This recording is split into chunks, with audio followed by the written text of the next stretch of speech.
বস আজকের এই ভিডিওতে আমরা ইন্ডিয়ান সিনেমার বেশ কিছু আপডেটস দেবো। তো চলো আজকের ভিডিও শুরু করা যাক। আজকের প্রথম যেটা আপডেট সেটা হচ্ছে হাউসফুল 5 এই ছবিটার ডে 2 কালেকশন নিয়ে। ডে 1-এ ছবিটা ভালোই স্টার্ট করেছে, ছবিটা মোটামুটি 24 কোটি টাকার কালেকশন করেছে এবং এখনও পর্যন্ত যা আর্লি এস্টিমেশন এসেছে এই ছবিটা নিজের দ্বিতীয় দিনে অ্যারাউন্ড 32 থেকে 34 কোটি টাকার কালেকশন করতে পারে, যেটা অবশ্যই ভালো কালেকশন। এবং দুদিনে মোটামুটি ছবিটা 55 থেকে 57 কোটি টাকার মধ্যে কালেকশন করতে পারে।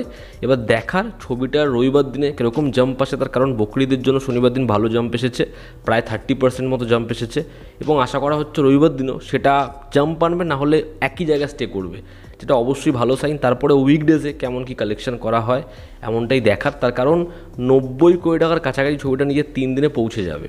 এবার এর আগেও হয়েছে হাউসফুল ছবিগুলো ভালো রিভিউজ পায়নি, তা সত্ত্বেও অডিয়েন্স দেখেছে। শুধুমাত্র হাউসফুল কেন, যে কোনো সিকুয়াল ছবির ক্ষেত্রে ম্যাক্সিমাম ক্ষেত্রে সেটাই হয়। এবার বিষয়টা হচ্ছে হাউসফুলটা বেশি জালি হয়ে গেছে এবার দেখার, তবু এই ছবিটা উইকডেজে কেমন কি কালেকশন করে। আমরা যদি পরবর্তী আপডেটে আসি, তা পরবর্তী যেটা আপডেট সেটা হচ্ছে সৃজিত মুখার্জির লহ গৌরাঙ্গের নাম রে, যে ছবিটা এবছরের ক্রিসমাসে আসবে। সেই ছবিতে একটা বিশাল বড় কাস্ট রয়েছে, তবে সেই ছবিতে একটা গুরুত্বপূর্ণ চরিত্রে অ্যাপ্রোচ করা হয়েছে জিহু সেনগুপ্তকে এবং সেই ছবির পার্ট। এবার দেখার জিহু সেনগুপ্তকে কোন ক্যারেক্টার দেওয়া হয় এবং সৃজিত মুখার্জির সাথে তার কম্বো কেমন হয়। পরবর্তী যেটা আপডেট সেটা হচ্ছে তাণ্ডব ইউনিভার্স নিয়ে।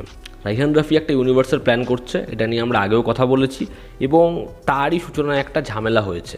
এবার তাণ্ডব গতকাল সিনেমা হলে মুক্তি পেয়েছে, ম্যাসিভ রেসপন্স। রাইহান রাফি সাকিব খানের কোলাবোরেশন অডিয়েন্স মুখিয়েছিল এবং প্রোমোটাও ভালো হয়েছে, দারুণ রেসপন্স পেয়েছে। এবার দেখার এই ছবিটা লাইফ টাইম কালেকশানে এর আগের ছবি সাকিব খানের বরবাদ সেই কালেকশনকে বিট করতে পারে কি না সেটা তো পরের বিষয়। যেটা ইউনিভার্সের বিষয় সেটা বলে রাখি, সেটা হচ্ছে এই ছবিটা থেকে একটা ইউনিভার্স গড়ছে রাইহান রাফি এবং তার এটা নাকি অনেক আগে থেকেই প্ল্যান ছিল। এই ছবিতে শুধুমাত্র নিশো না, সিয়ামেরও ক্যামিউ রয়েছে এবং সিয়ামের যে ক্যামিউটা সেটা নাকি অডিয়েন্সকে ফুল মস্তি দিয়েছে। সিয়ামের যে লুকটা সেটা ব্যাপক ডিজাইন করা হয়েছে। এবার দেখার সেই ক্যামিউটা আমরা যখন দেখি সেটা কতটা মস্তি দেয়, আমি সত্যি এক্সাইটেড যে এরকম একটা ইউনিভার্স বানানোর প্ল্যান করছে। এবং আরও একটা বিষয় হয়েছে, নিশোর যে ক্যামিউ, যেটা নিয়ে এত কথা শোনা গেছে, যেটা নিয়ে সমস্যা হয়েছিল, যদিও নিশো এবং সাকিব খান তারা নিজেদের মধ্যে সব সমস্যার সমাধান করে ফেলেছে।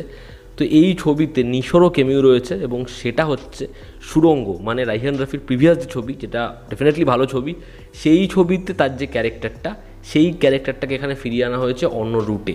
পরবর্তী সময় মেবি নিশোকে নিয়েও একটা ইন্ডিভিজুয়াল ছবি রাইহান রাফি করবে এবং সিয়ামকে নিয়েও ইন্ডিভিজুয়াল ছবি করবে, বা এদের প্রত্যেকের পাথ ক্রস করতে চলেছে। আমি যদি ছবিটা দেখিনি, আমার কোনো আইডিয়া নেই কে অ্যান্টাগনিস্ট বা কে কাকে সাহায্য করবে, কী হতে চলেছে। তবে তাণ্ডব 2 এবং এর পরবর্তী ছবিগুলো ভয়ানক হতে চলেছে, কারণ এই তিনজনকে যখন অডিয়েন্স একসাথে পাবে এই ছবিতে সারপ্রাইজিংলি পেয়ে, মানে ছোট্ট একটা 2 মিনিট বা 1 মিনিটের সিনে পেয়ে অডিয়েন্সের যদি একটা ব্যাপক রিয়াকশান হয়, যখন একটা গোটা ছবিতে দুজনের ফেস অফ হবে, তারা একসাথে অ্যাকশন করবে, জাস্ট ভাবো অডিয়েন্সের রিসেপশনটা কী হবে। সুরজ বাজ্জাতের পরবর্তী ছবির সেখানে কাস্ট লক হয়ে গেছে, আয়ুষ্মান খুরানা, সুরজ বাজ্জাতি আর all time favourite Anupam Kher এবং শারভারি। এই তিনজন হচ্ছে এই ছবির মুখ্য চরিত্রের অভিনেতা। দেখার এই তিনজনের পারফরমেন্স কেমন থাকে, ছবিটা হয় কেমন। তাদের লাস্ট কাজ আমি দেখলাম হচ্ছে, আমি কয়েকদিন আগেই কথা বলছিলাম, তাদের ওয়েব সিরিজ বারা নাম করেঙ্গে, যেটা আমার খুব ভালো লেগেছে। এবার দেখার ওরকম কিছু তারা নিয়ে আসে কি। নেক্সট কালেকশন বাংলা ছবিগুলোর এসে গেছে, যেখানে আমার বস নিজের 4 নম্বর সপ্তাহে আনুমানিক 9 লক্ষ টাকার ব্যবসা করেছে এবং টোটাল কালেকশন করেছে মাল্টিপ্লেক্স চেন থেকে 1,34,00,000, যেটা খুব খুব ভালো সাইন। অপরদিকে দ্য একেন বেনারসের বিভীষিকা, এই ছবিটা নিজের 3 নম্বর সপ্তাহে, মানে একেন কোনোভাবে স্লো ডাউন হয়নি। একেন কালেকশন করেছে অ্যারাউন্ড 57 লক্ষ টাকা, যেখানে ওয়েস্ট বেঙ্গল থেকে 51 লক্ষ টাকা। এই ছবিটা বিস্ট, এই যে বকরিদের জন্য এই ছবিটাই সব থেকে এগিয়ে থাকবে দেখো এর পরে। এবং এখনও পর্যন্ত টোটাল কালেকশন মাল্টিপ্লেক্স চেনে একেনের হয়েছে 2,58,00,000 টাকা। Huge huge. এটা যদি দুর্গাপুজো হতো তাহলে কালেকশন কোথায় যেত খালি ভাবো। এরপর হচ্ছে অঙ্ক কি কঠিন, সেই ছবিটা আস্তে আস্তে নিজের গ্রাউন্ড স্ট্রং করছে। প্রথম সপ্তাহেও 5 লাখ টাকা কামিয়েছে, সেকেন্ড সপ্তাহে একই রকম।